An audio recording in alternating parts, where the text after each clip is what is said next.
Welcome back to the Life Outside podcast, where we share stories from outside to hopefully inspire you to get outside as well. My name is Cam Bostock, and on this week's episode, I chat to Peppa Steps. Peppa is a full-time outdoorsy content creator, solo backpacker, and self-proclaimed neurodivergent nature nerd.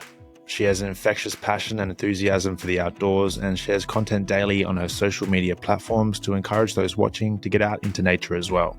Peppa shares insights and stories from her journey, from overcoming fears on her first solo backpacking trip to her autism diagnosis and the profound effect it had on her life. We hope you enjoy. Hey Peppa, how's it going? Hey, it's going great. How are you doing? I'm doing really well. Coming to you bright and early from Western Australia. Where are you based in the US? Currently, I am in the Bay Area. I'm about 55 minutes away from San Francisco. Okay, so California, which is, Mm-hmm. I've only been to the US one time, which was for 5 months walking the Pacific Crest Trail, but California is already like just one of my favorite places in the world. So pretty cool place to call home. No doubt, lots of backpacking and adventure around. Yeah, really Absolutely. stoked to have you on. Appreciate you making the time. We were just chatting a bit before we started recording. I've been following your content creation journey over the past few months, and you've just sort of popped off and made a bit of a splash on Instagram, sharing outdoorsy backpacking content, super educational, super quirky and fun. And yeah, really keen to chat to you and appreciate you being here. Yeah, I mean, I'm super grateful to be here. I think that, what you've got going on for yourself is also profoundly impressive, and I'm really excited to get chatting with you today. Yeah, hell yeah, appreciate that. You started creating content like fairly recently, is that right? Like I scrolled back on your Instagram and your first post on there was like within the last year. Where did this start for you?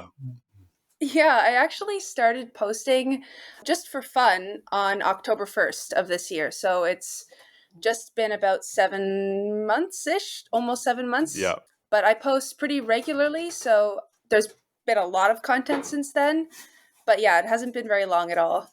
Yeah. So what was the reason you posted that first video, I guess? You know, you said you just were doing it for fun and I guess maybe just for yourself at the start.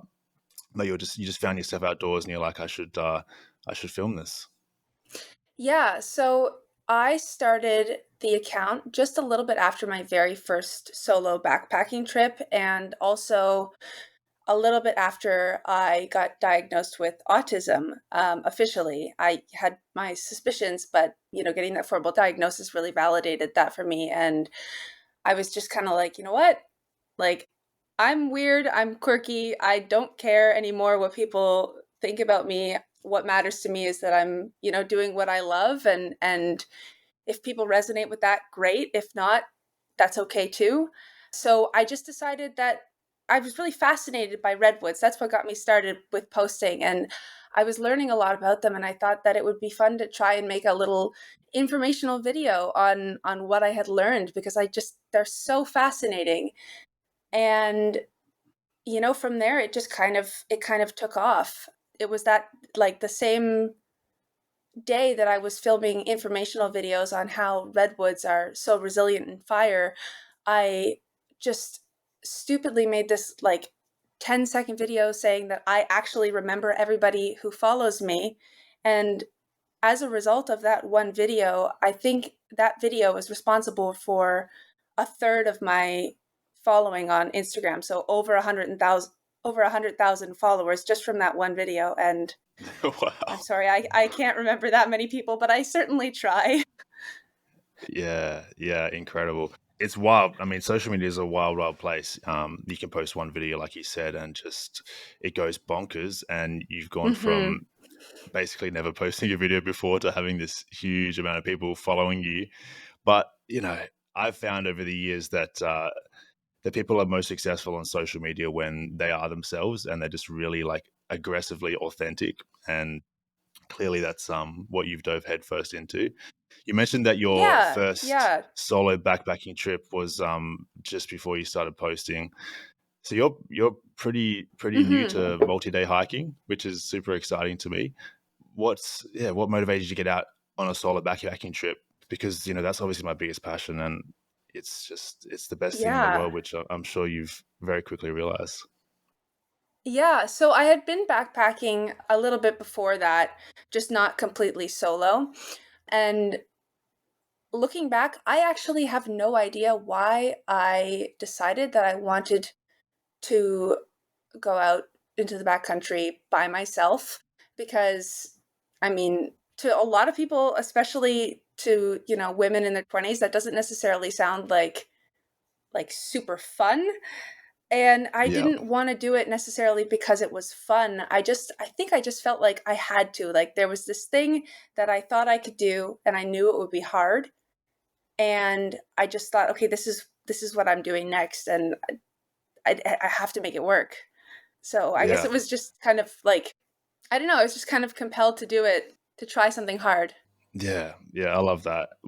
What's your history then? So you've done a bit of backpacking prior to that with other people. Did you grow Mhm. up loving the outdoors? You obviously have a fascination for trees and moss and bugs and all these outdoorsy things. People have seen your content. You're very enthusiastic about nature. Has that always been the case? Yeah, not at all. It's actually really funny because a lot of people think that I even perhaps have a degree in zoology or something. I actually have a degree in forensic psychology and I was on track to be a clinical forensic psychologist. And that's kind of where I was for, in my teenage years. I was really dedicated to school. School was my special interest, I guess you could say at the time, and I wasn't exposed in my earlier years to nature and the outdoors because I had a really rough upbringing, and the majority of my time as a kid is was just spent in my room, door closed, not experiencing life. And so I never got to do like cubs or scouts or anything like that. I wasn't exposed to nature until I decided that I didn't like school anymore and it wasn't for me. And then I bought a cargo van and did the whole van life thing by myself with my dog, of course. But that's when I was, kind of like liberated from the confines of academia, I guess you could say. And that's when I discovered that there is so much more to life than what we think we're supposed to do. And I realized that I didn't really care if I had a boatload of money or whatever, as long as I was able to find comfort in nature, outdoors. You know, that's where I felt most at home. I mean, that's freaking powerful, and I think there are so many people out there where work, school, city life is basically their whole life. And a big part of why I started creating content and why I'm really motivated to continue creating content is to hopefully inspire people to get outside and experience exactly what you're talking about. Do Yeah. you feel like you see that a lot as well where you're from, like San Francisco?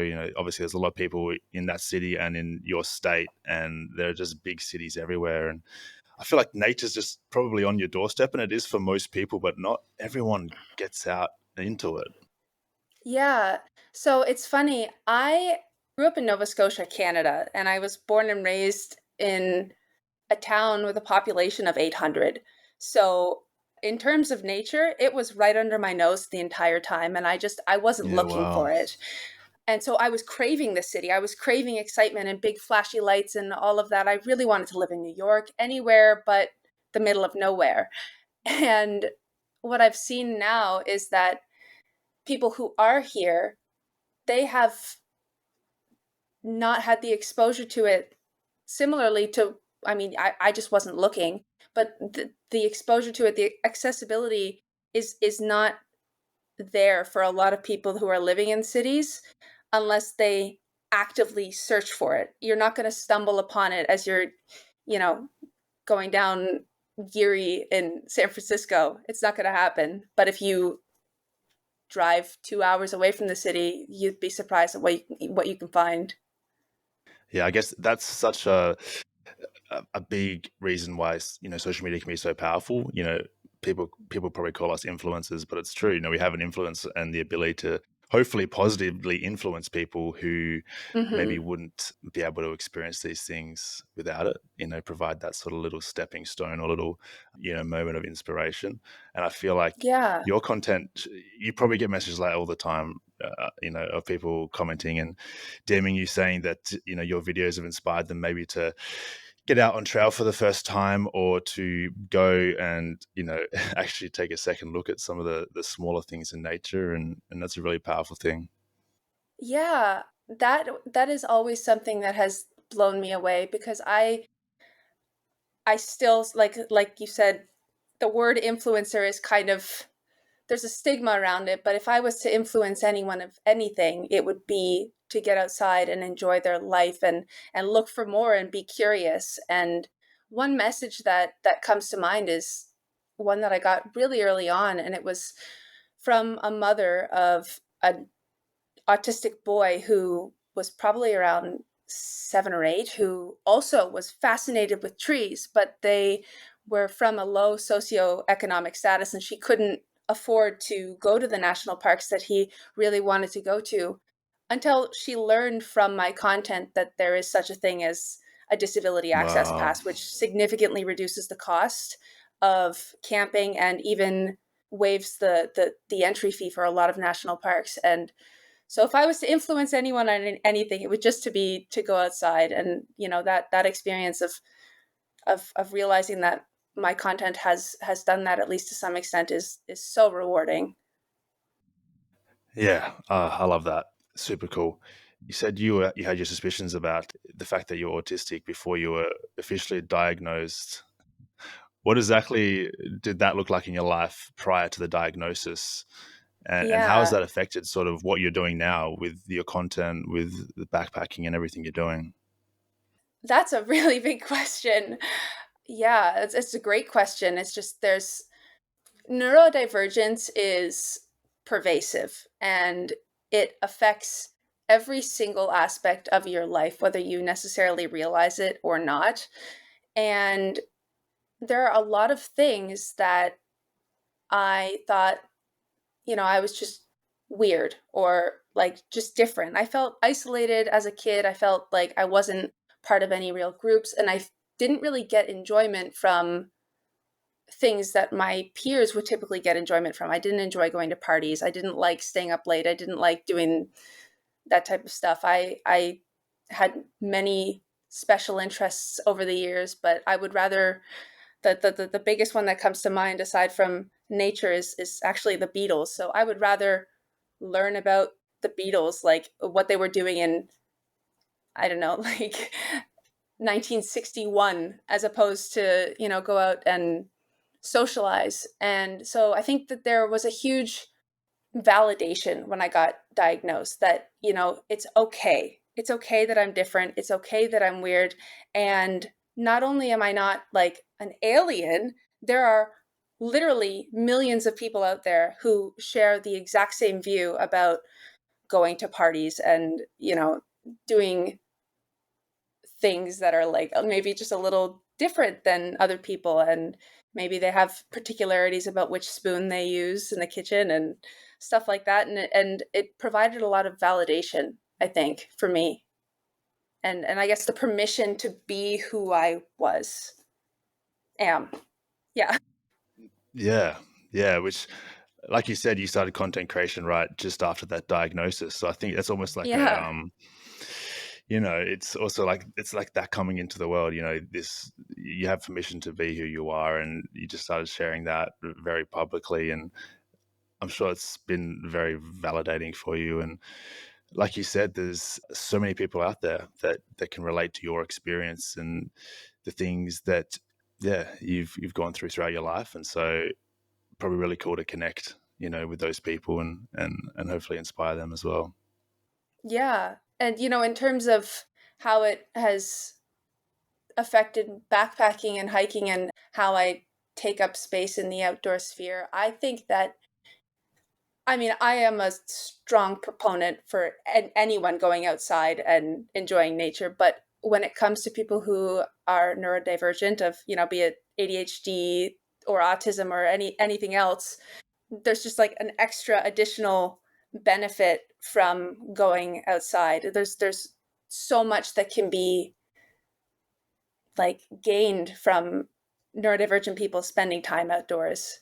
It's like medicine for everybody, but I think that there's a number of things, like for example, the one thing that's coming to mind is like even just something as simple as like calming sounds that you would hear in nature, like a stream or something like that. Having that consistent background sound Mm.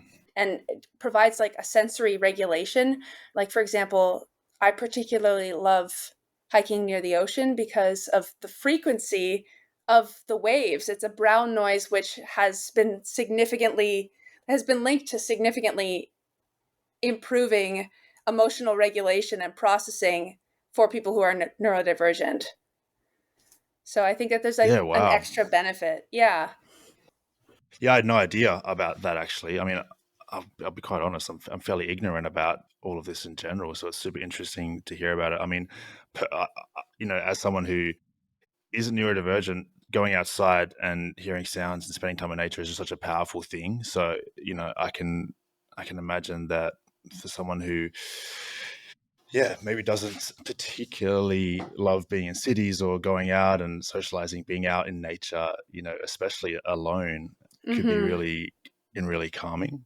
Do you feel like you going out alone in particular is that for you? You love being out there because it's Yeah. just you and the sounds and the trees and Yeah. That's exactly it. I think that going out with friends even or people that I like love or trust, that's great.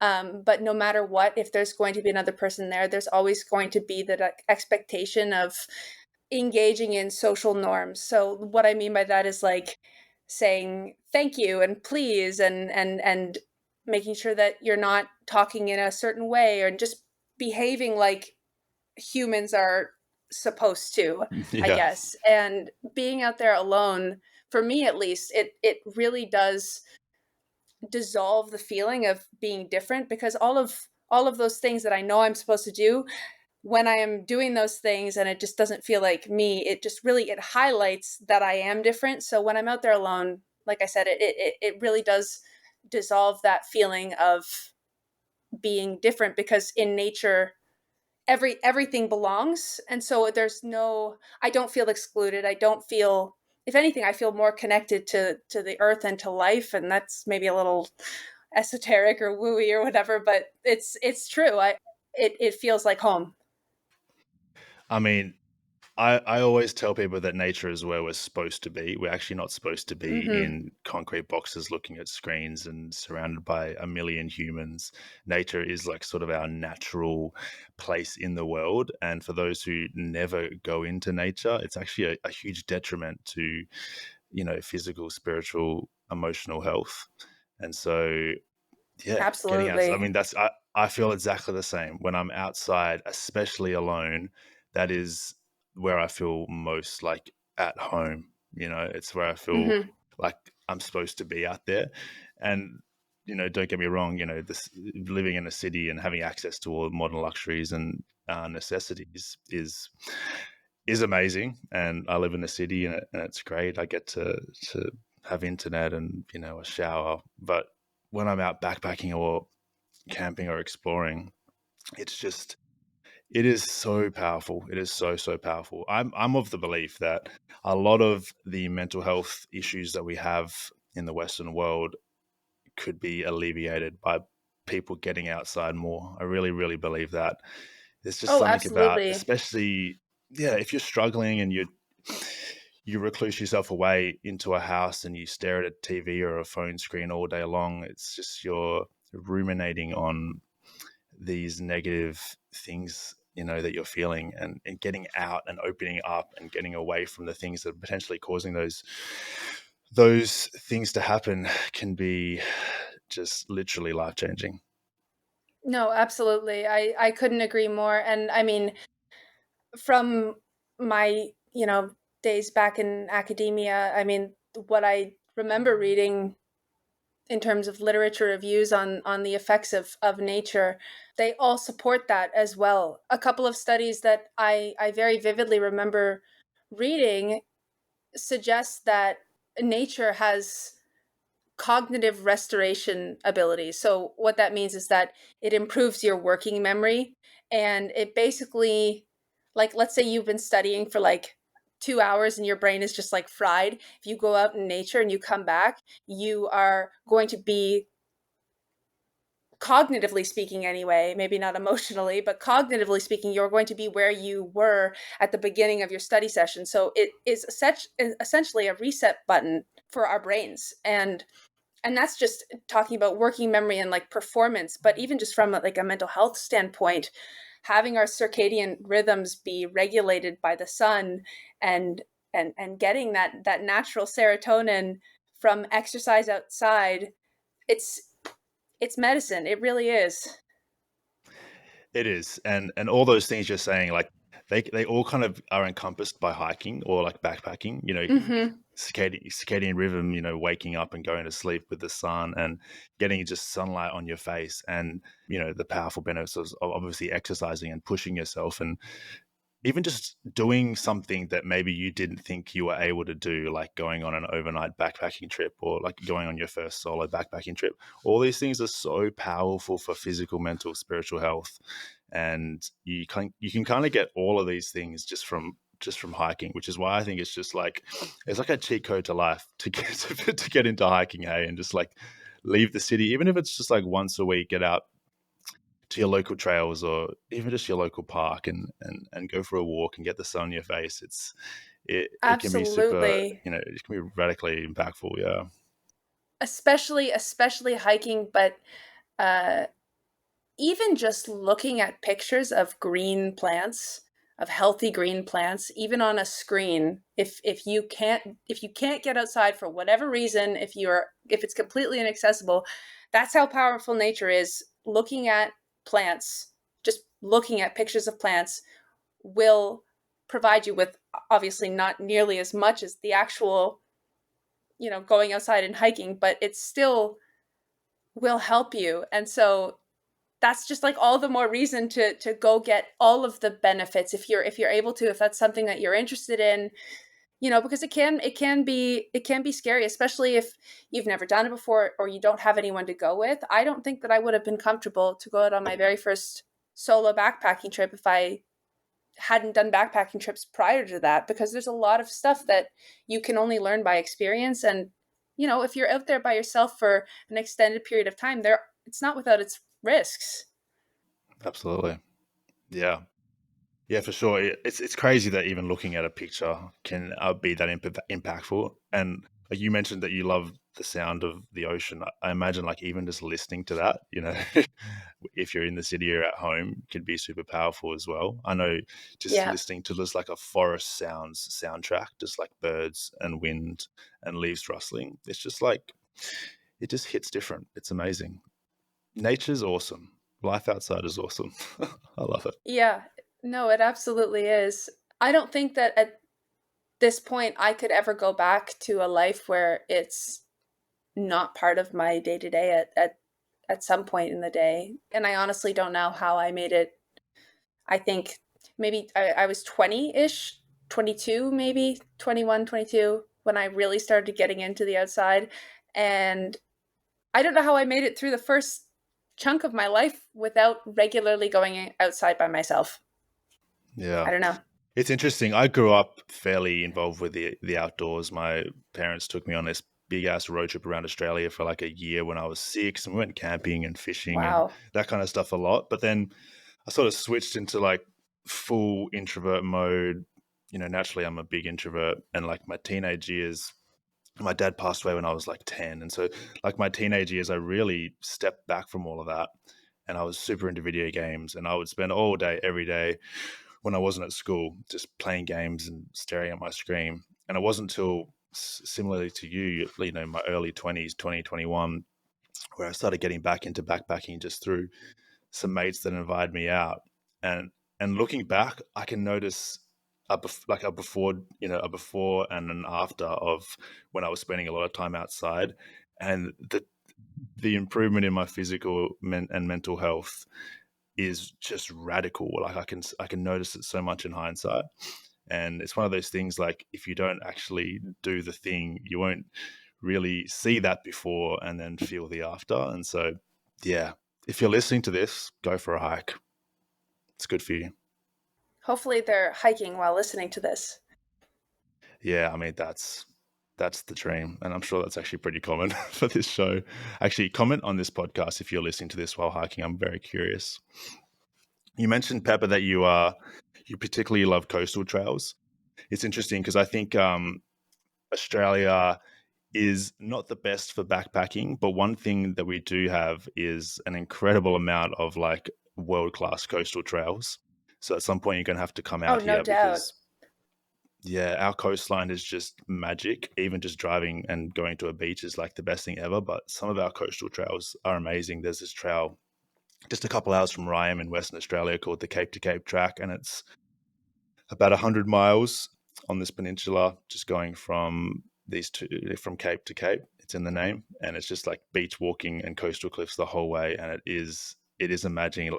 It's magic. Like listening to, like you said, listening to the ocean all day, every day for like a week straight is freaking cool. Super interested to Yeah. hear about some of the trips you've done. I had a little browse on your YouTube, and you've done Hmm. quite a few solo backpacking trips since that first one at the end of last year. What have been some of your favorite trails that you've hit up over the last six to 8 months? Yeah. First, I just want to say I cannot wait for the day that I can go to Australia. That has been like that Yes, is Australia has remained on my like top top 3 to top 5 like since I was probably 12. That's always been somewhere that really. I'm so Why is fascinated with. why do you, why do you think I that did a is? project on Australia when I was in 4th grade, Okay, and that's when I kind of learned about Australia, and I I learned about marsupials for the first time. And yeah, it kept snowballing, you know. I would really love to visit Ayers Rock. That's a big one for me, and I think that the mix of the fascinating, I know that all of Australia doesn't have all the creepy crawly critters, but I find them very fascinating, and you know the plant life as well, mixed in with the rich culture. It's just I'm soon, I hope. I would love to yeah. I visit. mean, you would love it. You really would. There's this guy I know. He's an Australian, and he makes Instagram content. His name is Sid. His account's Sid's Ventures. I think actually you'd really enjoy his content because it's kind of like a similar style to you, where it's just like kind of quirky, short, educational videos just about nature stuff, and he's super into like rocks and he just like Cool. Yeah, I'll check him he, out. yeah, you should. And he did this big like bike trip, a motorbike trip around Australia, and just made like an Instagram video every day, and he blew up to like over 1 million followers, just Oh, sharing wow. neat facts about nature. It's super cool. But I feel like yeah, you'd be right, you'd be right in your element here.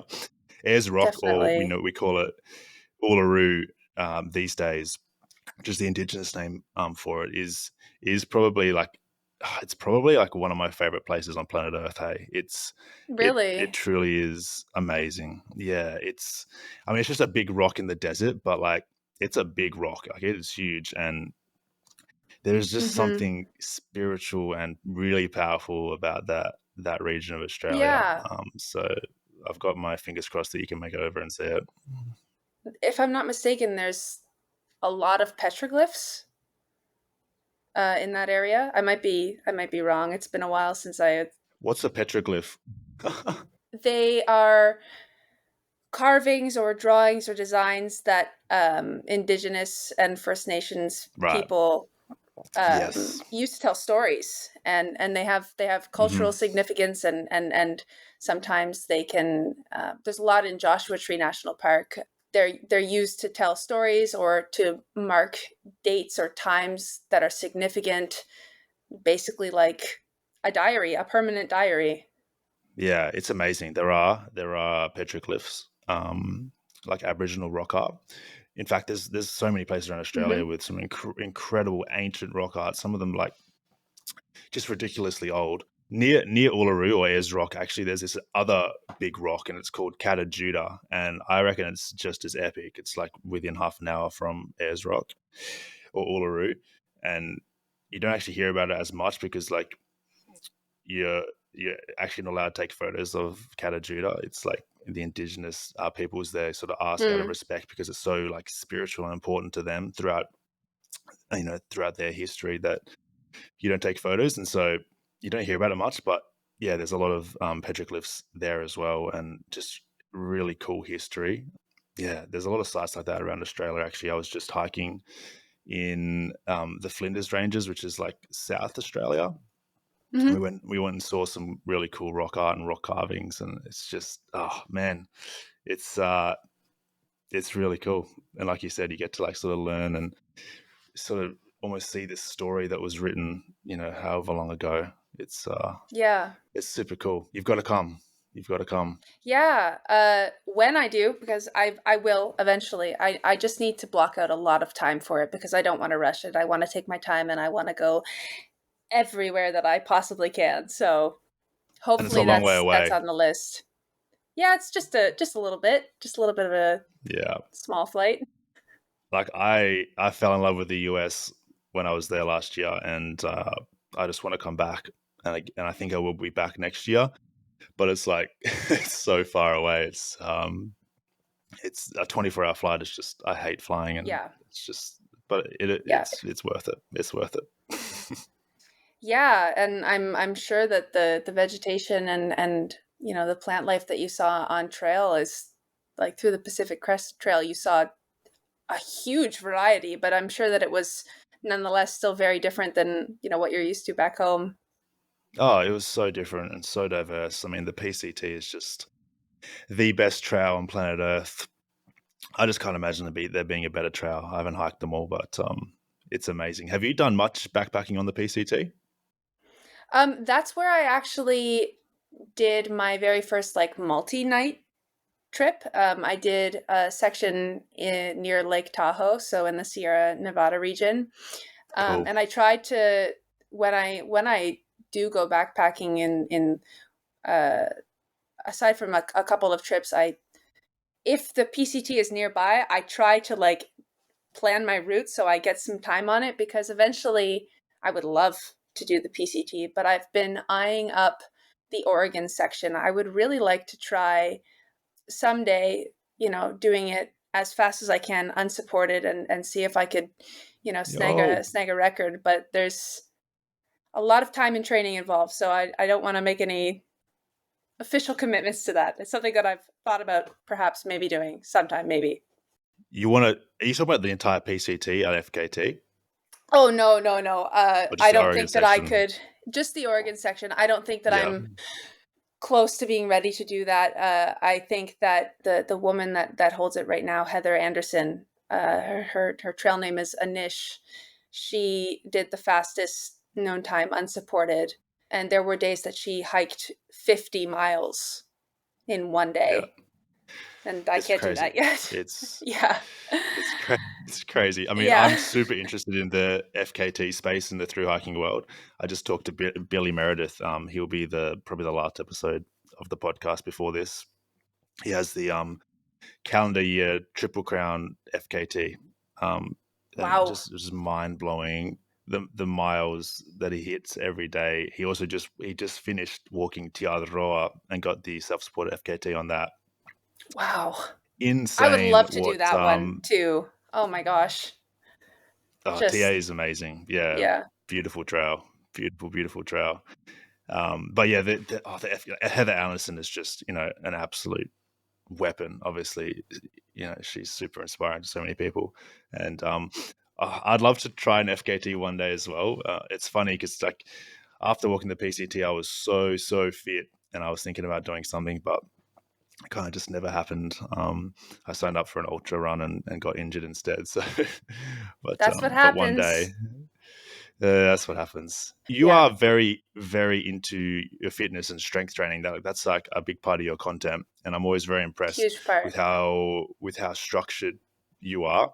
I think a lot of backpackers, myself included, definitely tend to neglect that side of preparing for these treks, I'm actually currently just like rehabbing a knee thing that I've had trouble with for like years now. And I think the main issue that I've had trouble with it for years now is that I haven't prioritized strength training and properly rehabbing it before this. But yeah, you're in the gym and you're running and you're doing all of the things. You must really enjoy that aspect, and it obviously pays dividends when you're out on trail.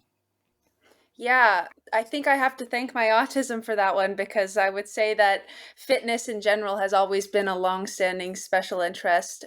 Prior to being in the outdoor space and, training for the outside is kind of how I put it now. I did bodybuilding, I did competitive bodybuilding and powerlifting. And so Wow. that gave me a really good foundation because I had developed, I had skills from the resistance training and, I had an understanding of the mechanics of my body so that I could be more in tune with my body on trail. I couldn't recommend strength training enough to people who want to hike, especially because of the repetitive movement that you're doing. It's step, step, step, step, step, step. And eventually there's going to be some imbalances that are going to hurt your foot, your knee, your ankle, your hips, and it all will affect, like, every piece affects each other respectively. So, having a good base is definitely paramount, especially for long distances and trying to tackle those in short amounts of time. Yeah, do you think it's been a huge benefit for you? Hey, getting into backpacking and having that base, you've probably avoided a lot of injuries that a lot of new backpackers sort of face because you've had that real good base of strength and real understanding of how your body works. Yeah, I think that it definitely helped me more than I probably even realize. But that's not to say that I still like that I'm injury free without even really realizing it. I have unfortunately, I have a structural deformity with one of my feet. Two of my bones are fused together. One, Right. like two of the little tarsal bones are fused together in a way that, makes everything else in my foot work overtime to compensate. And so I've gone from, running as much as I possibly can and hitting as much elevation as I can to stints where I just have to take a step back and completely get off of my foot. And I was in a walking boot before I really understood what was going on, and that obviously put Right. a break on backpacking, but I was still in the gym doing pull-ups with a walking boot on. I'm sure I probably looked insane, but I don't care. I love that. Yeah, Yeah. it's interesting. I've had plenty of injuries over my time, and I guess backpacking, especially backpacking long trails and doing big miles. Obviously, you have big aspirations for doing very big miles. It's always going to come with those injuries. It's interesting. Like I consider myself to be a very happy person who is rarely ever anxious or depressed or have any mental health issues, and I attribute most of that to being outside and being very active. But the times where I do have those really down periods in my life, it's always when I'm injured and I just can't do what I want to do. And I think I'm finally realizing that I need to take a bit better care of myself so I can actually do the things that bring me so much joy more consistently. So currently in, Yeah. in the process of that now, but yeah, Well, it's super that's cool to that's see good that you. you're taking the time to recover. Yeah, in saying that, I'm about to go traveling for 3 months. I'm going to do a bunch of hiking, but I'm hoping to to keep the rehab going throughout that and Yeah. keep trending in the right direction. Absolutely. You could still go out and do things, but just, know your body and be careful. And sometimes I think when it comes to all fitness activities, be it hiking outside or, bodybuilding even, there's always a physical benefit and there's always a mental benefit. And now it's a sliding scale depending on what you're doing. Some sports that we do, like ultra running, is at the very far end of what is like healthy. Like these people are pushing their bodies to limits where it could be very dangerous and there could be very large consequences, but the mental reward that people who like to do that type of stuff get from it outweighs the risk. And so, if you have an injury and you have a bunch of hikes that lined up that you really, really want to do, maybe you can sacrifice recovery a little bit if the mental benefit from going out there is far greater. Now, that I'm not saying go hike on a broken leg, obviously, but sometimes we can make those adjustments for ourselves based on what our passions are, and if that is going to be something that you want to do for the rest of your life, then and the injury is going to infringe on that, well, then maybe we take a break. But I very firmly believe that being an athlete and having the injury is harder than the hardest mountain that I've ever climbed, the hardest, like the Yeah. heaviest weight that I've ever lifted, the furthest I've ever run. It's always harder to not do it because you can't, and what do Yeah. you mean I can't run right now? But I like to do that. I want to do that. It's not fair. Okay, well, maybe I can just go for a little bit. Oh, I messed up my foot again. Now I can't run for even longer. Yeah, Yeah. it's hard. It is hard. It is very hard. I love that quote where it's, people, I don't know who said it first, but about like choosing your hard. I think I've mentioned it on the podcast before, but it's like one of those things where it sort of relates to what you're saying there. Like not being able to do something is often harder than, doing the thing, like whether it's like running a marathon, like not being able to run the marathon is like, it's kind of harder. So you always want to choose the thing that's going to bring sort of this satisfaction and benefit to you in the long run, even if it's really hard to do, because not doing that thing and not potentially being able to do it is going to be really hard as well. And that's why, yeah, that's another reason I love backpacking, is because it's bloody hard. It's really hard to be Mm-hmm. outside, being self-sufficient, and having to get from point A to point B, up and over a mountain and bashing through a bloody forest and running Yeah. out of water, and you're sore and tired, and it's very hard, but it is the hard that I want to choose every single time, because not doing that is so hard as well. No, absolutely. It's funny. I think that a huge piece of being out there is especially if you're recovering from an injury, is having that gratitude of I can do this. It might be hard. I might not want to do it, but I'm physically capable of doing it now. And like doing it for everyone who can't do it, whether it's like mentally or not, like I'm out here doing this really hard thing that's not only physically demanding, it's mentally demanding, it's emotionally demanding. I've definitely had a good cry out in the backcountry several times.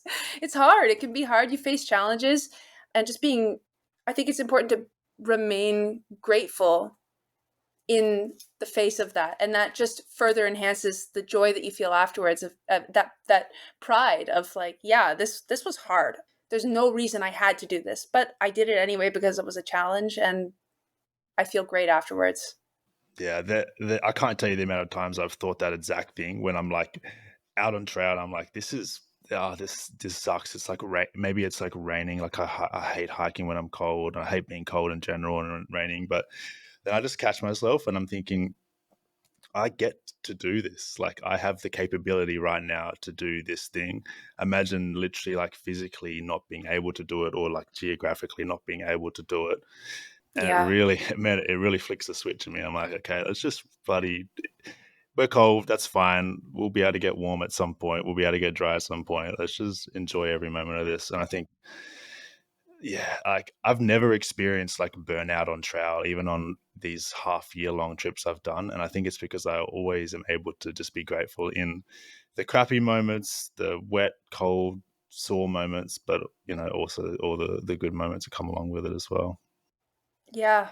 No, and that's definitely a strength and a skill that needs to be practiced. I need to practice it. I'll just say it. Yeah. I mean, there was this one time semi recently, I was doing a creek crossing, and the creek was a lot stronger than I had anticipated it being, and I was, you know, practicing all of the safe measures or whatever, but I dropped my phone into the water.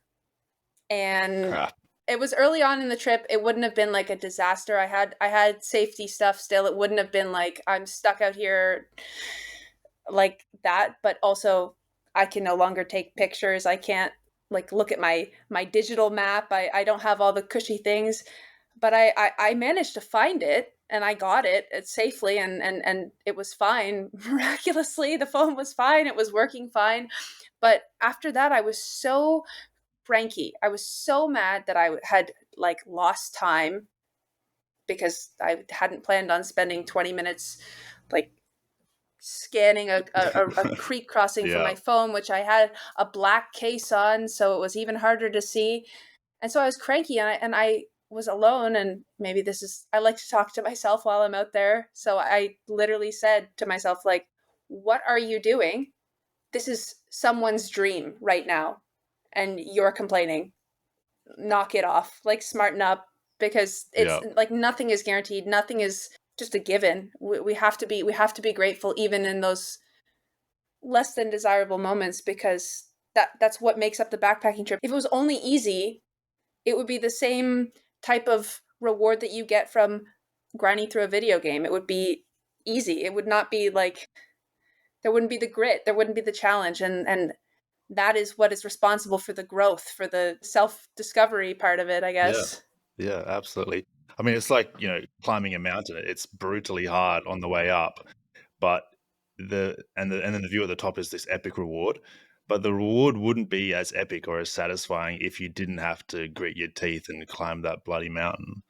And it's the same with, I mean, it's the same Exactly. with so many things in life. The tough moments bring about the reward or like intensify the reward in a way, whether that's a Yeah. view at the top of a mountain or just sort of the, like you said, the self discovery or the resilience you gain by doing these things. Yeah, and I think that, with that, like with doing things that are hard and doing them because they're hard or in spite of their difficulty, I think that another thing that really that I get a lot out of when it comes to backpacking is doing things scared. Doing things that I'm not 100% confident that I can do. Um, but trying it anyway, obviously safely and not putting myself in undue dangerous situations, but doing things that I'm not comfortable with that might not necessarily be physically hard, but maybe heights is a big one for me. I'm terrified of heights, and so I try and put myself in situations where I have to face that at least in a semi-controlled way. Yeah. Have you been to the top of Half Dome? Yeah, that was my very first backpacking trip. Right. I was going to say, like, that's a spot where if you're scared of heights, you'd be facing them head on. How is that? Obviously, it's an incredible place. I mean, we went into Yosemite Valley on the PCT. We did Half Dome and all the waterfalls, and it is as good as it gets there. But Half Dome is a Absolutely. crazy, crazy climb. Yeah, so I mean, this is my favorite story to tell. So that I did that on my second day out there. I wanted to be at the top for sunrise. I don't know why. I couldn't sleep very well anyway. I wasn't getting much sleep. So, I was waking up like every hour because I was scared. It was my first time out there alone and the woods are dark. They are dark. And, And there's plenty of it's not bears I'm in not scared of the Yosemite. dark. Exactly. And I'm not scared of the dark, but I'm scared of what's in the dark. But Mm. I got up at 3 a.m. and I packed up all of my stuff and I hiked about 5 miles ish to the base of Half Dome, Subdome, I think is what it's called, and it was still pitch black. And now on that walk to Subdome, I was scared, and I think I used up all of my adrenaline at that point because this was the first time I was hiking alone in the dark. I had done hiking in the dark, like for sunrise hikes with other people, and that really I wasn't expecting to be as afraid as I was in the dark. And I think I just gave myself like the heebie-jeebies a little bit. So I was singing ABBA's greatest hits to myself. I had my phone on a little bit just so as not to, disturb anyone who was sleeping, but to kind of to function as a bit of a bear bell, just to let the bears know because I didn't want to startle any bears, and I was quietly singing along, and I was really the only one out there, and I got up to before the sun had like broken the horizon, I had finished Subdome, and on the way down, I didn't realize it, but there's stairs on Subdome. For the most part, there's Yep. stairs. Yeah, I didn't see those. Didn't see those. So I don't You're know just how rock I got climbing up up. there, but I guess I was like rock climbing up the granite, and now during broad daylight that would have scared me senseless. But Yeah, I yeah, managed to get up, and I was like, oh my god, I okay, yeah, no, I just did that. And so uh that piece there was that was profound because it was scary for me, and it was hard because it's not an easy trek up by any means. So I kind of like checked off a couple of boxes there, and coming down, I was so emotional. I was so emotional, and that's really what solidified it for me, that like, okay, this is, I made the right choice by leaving academia, and I don't care how much money I make. I don't care about anything as long as I get to be in the woods, because yeah. nothing can replace that feeling, especially doing it alone. Wow. Got the chills. Yeah, that's so cool. And I've had so many experiences like that as well. I mean, Mhm. it's interesting looking back on like a lot of my backpacking trips, and like the hardest, most miserable days are like some of the most fondest memories. When I was scared or cold or wet, it's the classic type 2 fun, there Yeah, where you grow the absolutely. most and you overcome the most. And it's just good for the soul, I think, going through those things. And they're not particularly pleasant sometimes in the moment, but you're able to look back and be like, holy crap, I did Yeah, that. And that means I could probably do that again, and I can probably do other things as well that maybe I didn't think I could do. exactly. Yeah, and I think that correct me if I'm wrong, but you spent more nights sleeping in the dirt than in a bed last year. Is that correct? That's right. Yeah. Yeah. Most Yeah. of that due to the PCT, but it was something like 60% of nights I spent outside. And I don't know if That's I'll get that this year, fantastic. but far out. That was a good year. 2024, sleeping in the dirt. Bloody, I love it. I love it so Yeah. much. Yeah. Half Dome, incredible. What else did you do on Mhm. that Yosemite backpacking trip? Were you out there for a couple of days? Yeah, so I did 2 nights, only 2, but I did about this is when I still couldn't do miles, and my brain was still Canadian with kilometers, so I remember it being about 50 kilometers. I don't know, I think that's about 31 miles Yep. over 2 nights.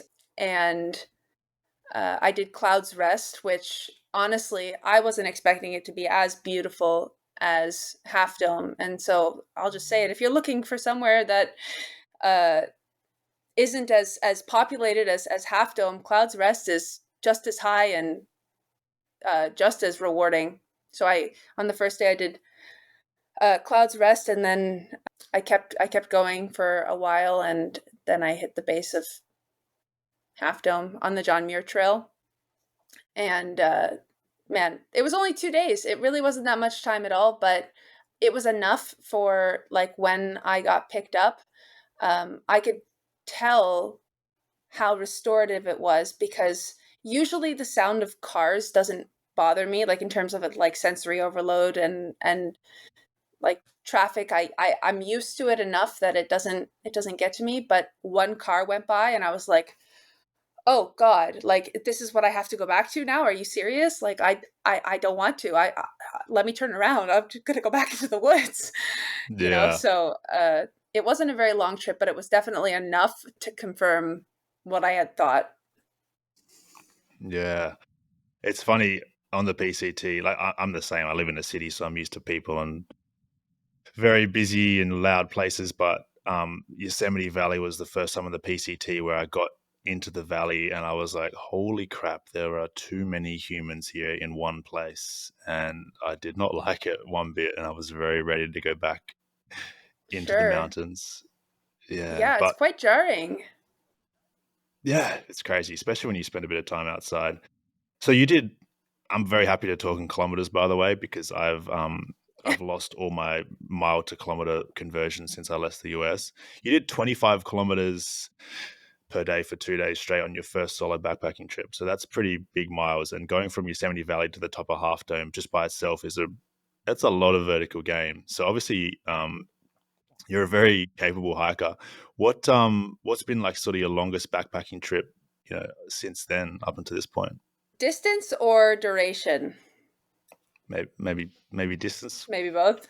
maybe Okay, both. distance. I think probably it hasn't been much further because my foot has been a bit of an issue for me, but I'm really dying to get out for like a couple, like 100 kilometers or more. But I think that I'm sitting around like maybe 80 kilometers. But my trips don't usually last any more than 2-3 days. So it's usually about 25 to 30 kilometers a day for 2 to 3 days. Yeah. Yeah, unreal. The PCT, you've got to hike it. You just have to. I know.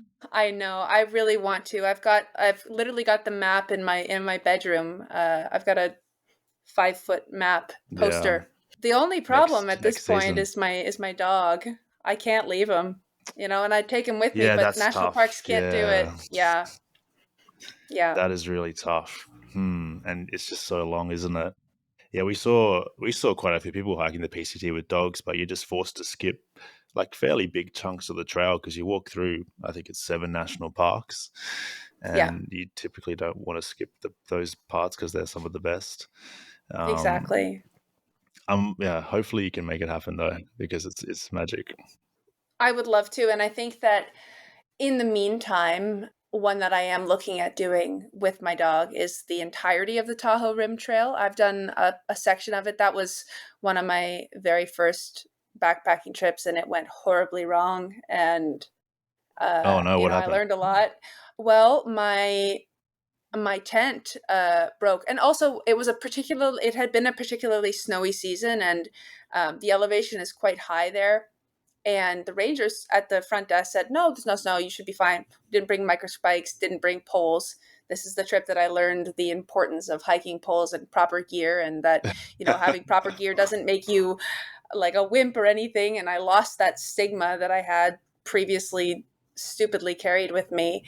But my tent broke, and I had Leukotape to kind of fix it, but the one of the poles had completely bent and the stint wasn't working. I had a stint with me. Somehow I had that, despite not having much else. So I have a picture of the tent. It's quite bad. It's an REI half dome tent. Like it's like one of those ones that's like that pops up like that, Right. and the pole is like sticking through the fabric of the roof, and it like cut my sleeping quarters into like a quarter of the space. And then we wanted to continue hiking, but there was nowhere nearby that had any extra tents, and I couldn't cowboy camp at that point, and it was bad. So I need to go back there and get my revenge, honestly. Like, I need the redemption. Get your revenge, your redemption. Yeah. We all have those backpacking trips. Typically, one of the first where everything goes wrong, but it's good because you learn so much. And I'm glad you learned that trekking Yeah, poles are a necessity because valuable. there's so many hikers I talk to they're always new hikers who maybe they have a stigma as well, or there's something about just not wanting to use trekking poles, but they're literally overpowered for hiking. Like they're just such a huge help. I was going to say we did the Tahoe Rim Trail off the PCT as like a little side trip, and man, it's freaking epic. And if you can bring your dog on it, yeah, that's the one to go for. Yeah, what I want to carry him. He's only 7 pounds, and as an ultralight backpacker, that is a lot of weight still, because my base weight is sub 10. But I'd like to get like a front pack for him to kind of counterbalance and like have Yeah, him be that'd be able to cool. sit. I had a baby Bjorn that I've used, and I've tried a number of different methods. I had like a crossbody thing, so I tucked him underneath my shoulder like a little football. He used to sit on the back, like on the top of my pack, in between my sleeping bag, my sleeping pad, and my neck.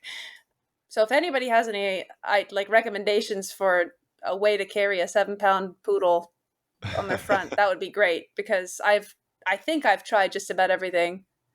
Yeah, and he obviously can't quite hit the same miles as you would be hitting every day. So carrying him for some of it will be a Yeah. necessity. Yeah, I mean, even at 11 years old, he's spry. He can do a good 16 kilometers before he starts slowing down. And even still, after a 16-kilometer day hike, I take him home. He still wants to play. So I got Yeah, lucky with my little adventure dog, for sure. yeah, adventure dogs are the best.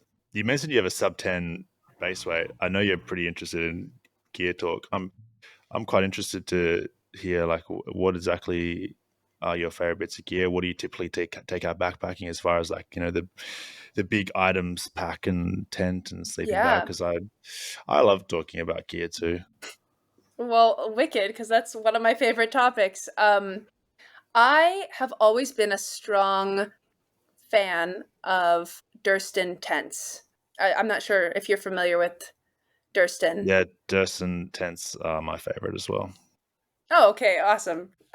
Yeah, so I first discovered them when I was like scouring the Ultralight Reddit forum for ways to lighten my base weight, and I was astounded to see that Dan Durston is incredibly active and responds to questions, and their He's their amazing. tents go through, like, the initial design went through so many iterations, and it's very clear to me that, he's in it for the love of the game. It's not like it's not anything but a genuine passion for making good gear. And I use the X-Mid Pro 1 with the DCF flooring. So I think that's currently the lightest model. And then I use Faisan trekking poles that are 53 grams each. And they're the PCT edition, actually. So it's got the map of the topo map of the Oh, cool. PCT. Yeah, they're really cool. So that's my sleep system. And then for a footprint, I if you've seen my YouTube videos, you see the Tyvek house wrap. That's what I use to protect the floor. It's loud, but it gets quieter with every trip. You just need to crinkle it up a whole bunch. Yeah.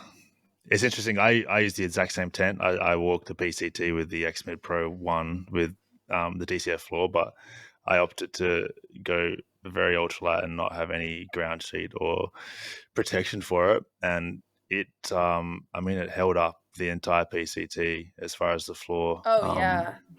Not a single Yeah. hole or tear or anything. You're already having to be pretty picky with tent sites because it's a trekking pole tent, non-freestanding, and so I was able to just put the extra effort in and find good spots without anything Mhm. sharp on the floor. And man, that tent is amazing. Yeah, I'm a huge fan of Durson as well. I also the last few backtracking trips I've done, I've used the Durson Kakwa, the backpack, and it's like Mm. it's probably my favorite backpack now as well. Really? Yeah, I love it. I really Yeah. do. Yeah, It's on my Dan's list to crushing it. try. Uh, I was eyeing that one, but I settled on. Have you ever heard of Nashville Pack? Yeah, I currently use a 30-liter, the Cutaway. I really like it because it's got, like, the front straps are so similar to a running vest, so it feels very, like, natural.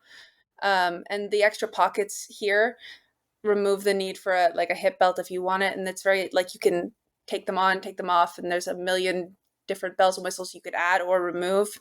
And it has an attachment. It's just a piece of cord that you run through, like, the part of the pack that, like, goes on your back, and you slide your sleeping mat into it, so that acts as the frame, which is yeah, awesome. genius. Yeah, Yeah. I used a similar sort of designed pack for the PCT that weighed like 350 or 400 grams, like just a frameless pack with the running vest style front, and I Yeah. could crimple it up into like a ball less than the size of my fist. It was barely anything, but you know, I was going for the bare minimum, the PCT, and it was an awesome pack. I got it custom made by this small little one-man company in Australia called Zero G. They do some pretty cool homemade gear. But I've That's never tried the wicked. Nashville packs. They sound really great. Yeah, I met with I believe his name is Grant. I'm not the greatest with names. I'm pretty sure it's Grant. And he's the one that kind of runs that company. It's a smaller company as well. And I definitely am one for supporting the smaller companies because I feel like the passion is there. I know what it's like to have a passion, and maybe not necessarily all of the economic resources that a big box store is going to have. So it just feels better to connect with smaller companies that genuinely care, and that's really important to me. I actually met with him and talked about which backpack he thought would be the best for my needs. And yeah, I've tried lots of backpacks in my time, in my short time, I guess, not very long, but that has been the one that it just doesn't fail me. Yeah, it's interesting. I love supporting, small companies and just solo gear makers as well, because like you said, the passion's there. And typically I find that the quality is just higher as well, because if you're a small company, you don't have the scale to mass produce products. And so typically they're Hmm. produced on a more individual basis or just, at a higher quality. And I find that the bigger a company gets, the less quality control there is. And so yeah, definitely go find your local makers or your small companies that are making really cool stuff, and for sure support them as best you can. And you're probably going to get a better product anyway. Hmm. Yeah, definitely. So what's your mat and sleeping bag to round out the big four? Mm. So I'm using a quilt instead of a sleeping bag. I currently have, I think it's the Hyperlight Mountain Gear 20-degree quilt, 20 degrees Fahrenheit quilt. I think it's like -6 Celsius, or maybe it's 6 Celsius. I'm not sure. Don't quote me on that. I couldn't tell you. It's yeah, it's pretty good for like it's a well-rounded 3 season quilt. It weighs I think 18.6 ounces, and I gotta say I'm still looking for my quilt. It's not. It definitely does the job, but I don't know that it's one that I would swear by, but that's just because I don't have a lot of experience trying out quilts because they are quite expensive, especially when it comes to the ultralight ones. But I don't have any real complaints about the quilt. I mean, like I said, it is a little it's up there. I can't remember how much it cost, but it wasn't free. Yeah. And then for my sleeping pad, I typically just use a cut Nemo switchback. So it's a closed cell foam sleeping pad that I've cut to torso size. And now that's certainly not for everybody. So if I I were to respect that. recommend, yeah, it's a little tough, and I use my pants for a pillow.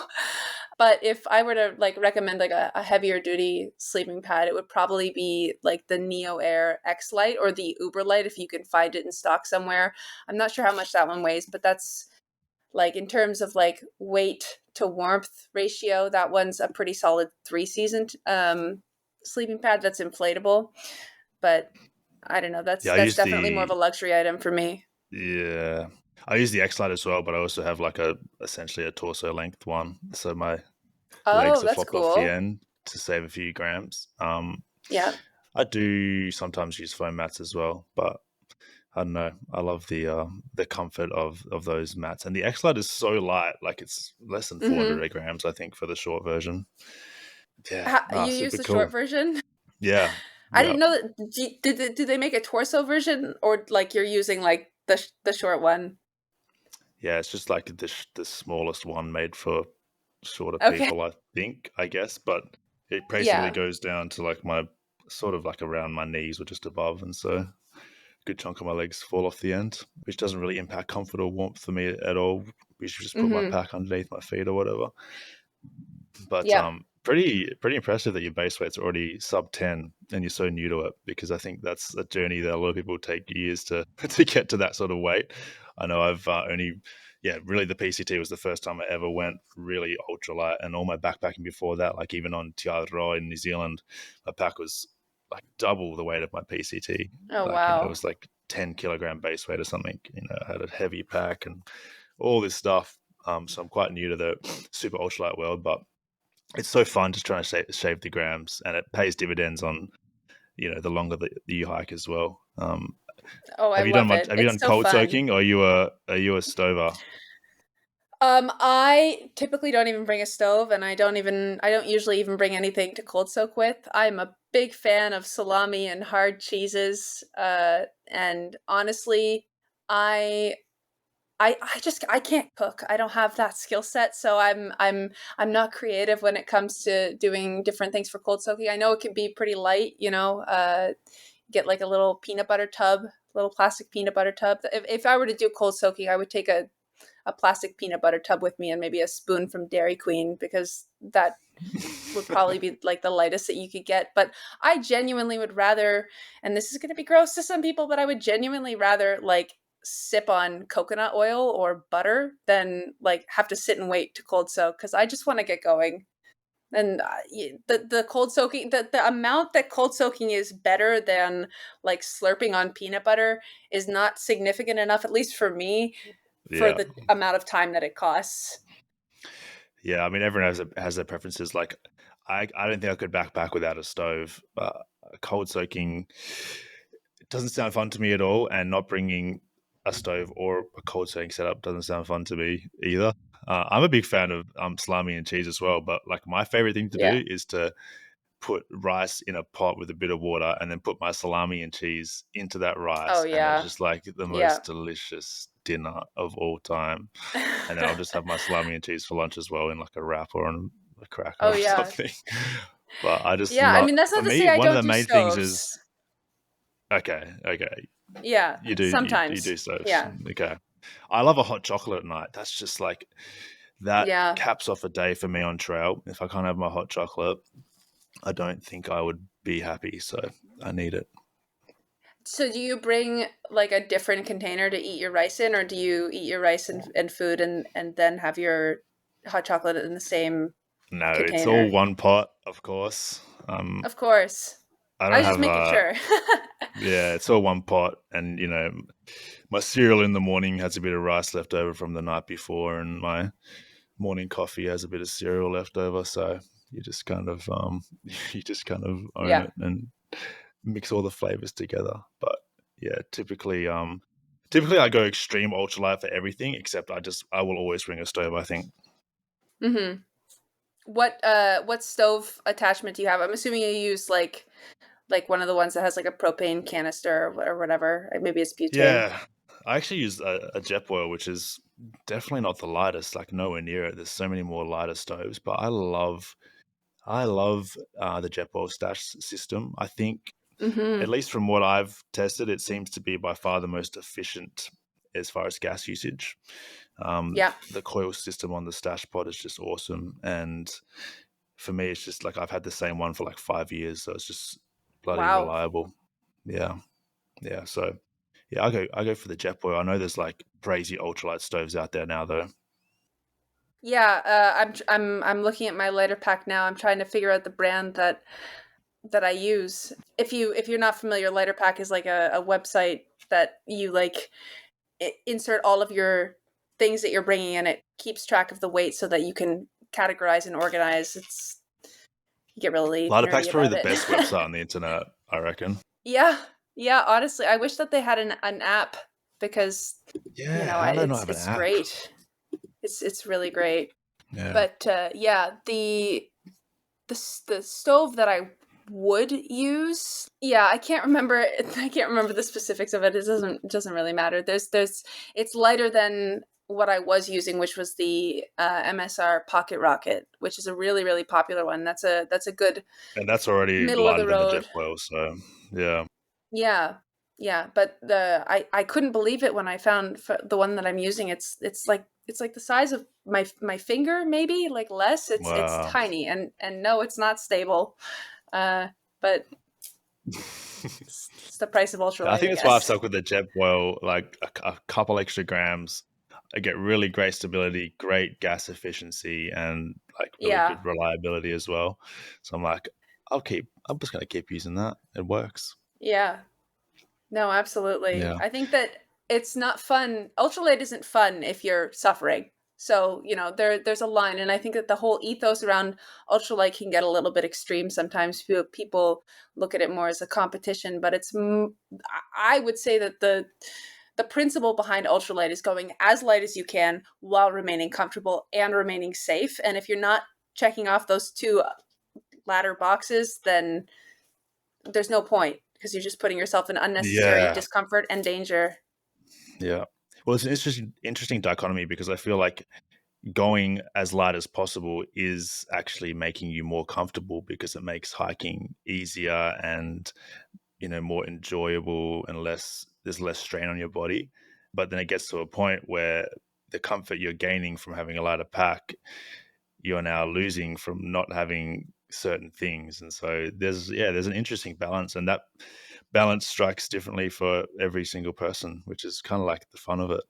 Everyone's lighter pack list is Yeah. different, and we all have our Yeah. little preferences here and there. Yeah. Yeah, Yeah. man, backpacking gear is cool.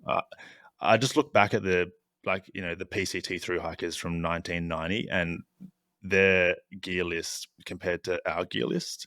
It blows my mind what people were backpacking with 20 years ago, and they still had the best Oh, time in the yeah. world, and they still got to the end of the trail, and I'm sure it was Yep. completely fine, especially when you actually don't have access to anything better. But we are so so lucky to have not only the gear advancements, but just all the technology advancements around hiking, whether it's apps like Fire Out and All Trails, or you know bloody stoves that are the size of your finger. It's a crazy Exactly. time.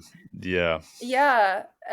I think I saw a picture a little while ago of somebody who was doing the PCT and they were wearing jorts, like jean shorts. Yeah. And I can't imagine hiking in jeans. I feel like that is, if somebody wanted to try hiking out, that would be the last piece of clothing that I would recommend. And Yeah. I've seen people still pictures did of people it. in full length jeans with like, big work Oh boots almost, goodness. and, flannel shirts. It's just like, that does not look fun or comfortable, but they had Yeah. smiles on their faces. They were loving life. I almost want to sort of Yeah. like recreate like an outfit and like a full gear list of like a typical 1990s backpacker and just go see what it'll be like, because I feel like Oh, that would be just knowing, fantastic. yeah, well, just like knowing what we have access to now and being used to all this ultralight stuff, I feel like I'd have the worst time ever, but Mm-hmm. it'd be a fun experiment. Yeah. Yeah. Yeah. What's next for you? What's next for you, Pepper? Are you have you got any backpacking trips in the immediate future? Yeah, actually I do. I don't want to give anything away just yet, but I do have some pretty big plans and You're on coming one to of the Australia, aren't islands. That's it. Yep, that's you? it. Surprise, coming That's an tomorrow. island. Yeah, that's true. But I'm going to the island of Hawaii, the big island, and I hope to get some backpacking Cool. done there.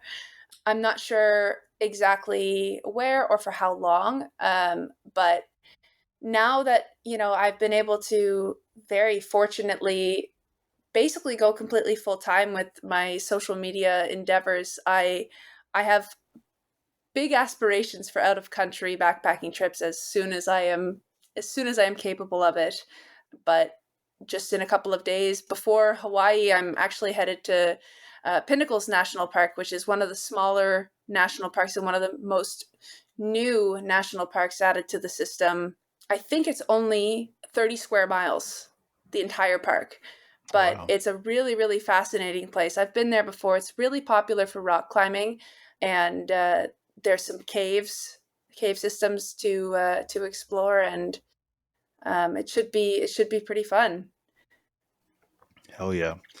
Excited for you. You got some fun stuff coming up. Super cool that you are doing this content thing full time, because it's obviously super new and that's just like a radical shift. Yeah, Yeah, congrats. That's thank amazing. you. Yeah, I Yeah. mean it's crazy the community that has so quickly surrounded me, and I all I have is gratitude and love, and I feel now that it's like I feel like it's my duty to deliver quality content that isn't just crap, and I hope that it can be educational. And like I said, if I'm going to influence you of anything, it's just to get outside. Incredible. You got some big plans for the content. I know you run a website, you've got YouTube, you've got Instagram, TikTok, you've got a Patreon community that you're building. You're doing a lot of different things. I've been full-time content creation for 4 years now. I know how hard it is to juggle all of the things that come along with doing this as a job. How do you manage all of that? Okay, and yeah, like what you got some big plans for everything you're building as well. Yeah, I would say that if academia taught me anything, it was how to juggle many different tasks. Yeah, It's definitely not easy, and it can at times be overwhelming, to say the least. But my next big thing is going to be merch. I have a little bit of an artist background. I also used to be really, really into graphic design and art. So all of my planned merch is drawn by myself. I've done a couple of print drops, but I really want to get some t-shirts and maybe some socks or something. I'm not sure. But heck yeah, I would totally rock that's the some next Pepper big Step thing. socks. Good. Okay. I love to hear that. Yeah, that's a fun. I think maybe I'll do little trees on them or something. I don't know. It could be Stepping fun. in Pepper Step socks. Exactly. Exactly. And they're guaranteed to put pep in your step. I love it. Oh, that's Yeah. exciting. Hell yeah. That's cool. Yeah. Oh, unreal. It's been so good to chat. Where can people follow you? It's pretty much just Pepper Steps everywhere, right?